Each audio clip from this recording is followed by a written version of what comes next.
Today we're kicking things off with our international correspondent, Alex Newman. Alex, thanks for being with us today. We know you're in some tough, difficult circumstances, but we send our prayers to you and we welcome you aboard.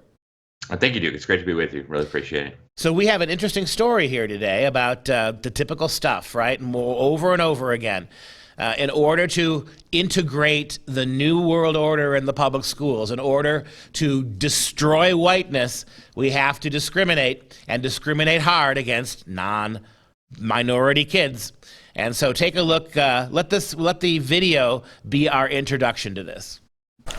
Mike and Brandy Leininger say their 10-year-old daughter was confused and hurt by a classroom experiment in January at Leon Springs Elementary. Students were separated according to hair color, with one group receiving preferential treatment. All of the dark-haired kids, the brown and black-haired kids, were treated as the privileged ones, and the blonde-haired and the red-haired kids were the ones treated not so nicely. The Leiningers say teachers told students children in the fair-haired group were not as intelligent. That group was purposely given a game with pieces missing so they couldn't play.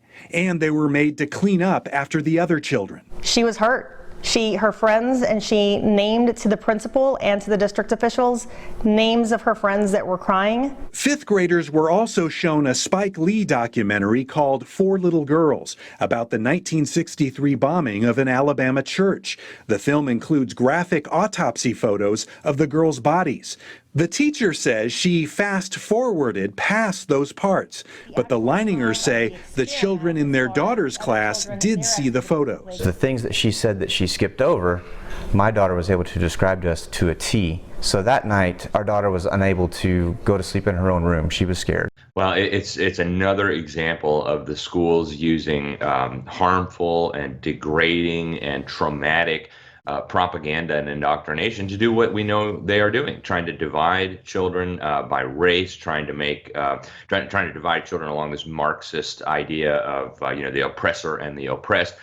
Trying to traumatize children, and of course trying to demonize America. If they were so interested in doing these realistic portrayals, why don't we do a Soviet gulag, right? Have some of the children starve and become cannibals, right? Why don't we do Aztec history, right, and have some of the children be in line for being sacrificed to the demon pagan gods, right?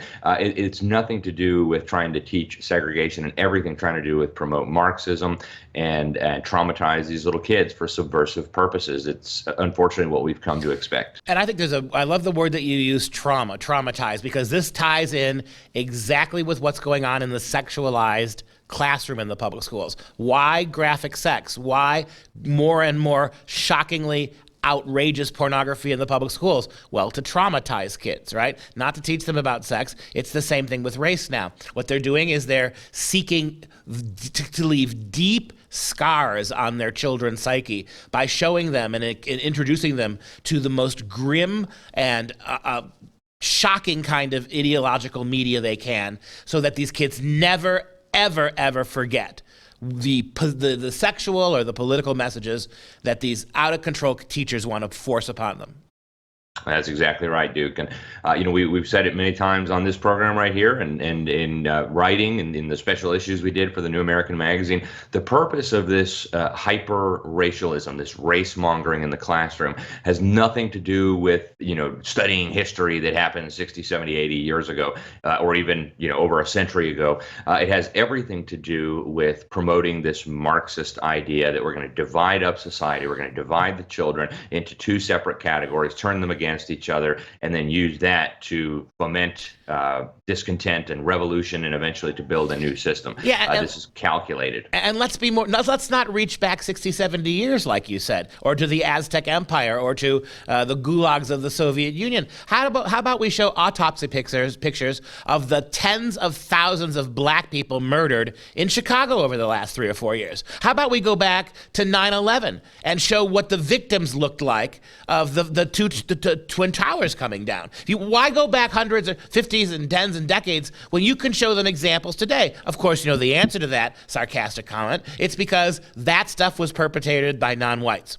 And so therefore we are not going to traumatize kids that way. It's only white violence on anybody else that we're concerned with. Yeah, and to continue on that, we could even show the violence of abortion, right? Why not show these little kids some pictures of aborted babies? We know for a fact that Black communities are targeted by the abortion industry. Why not show some pictures of some Black babies that were chopped up, that had their brains sucked out in an abortion?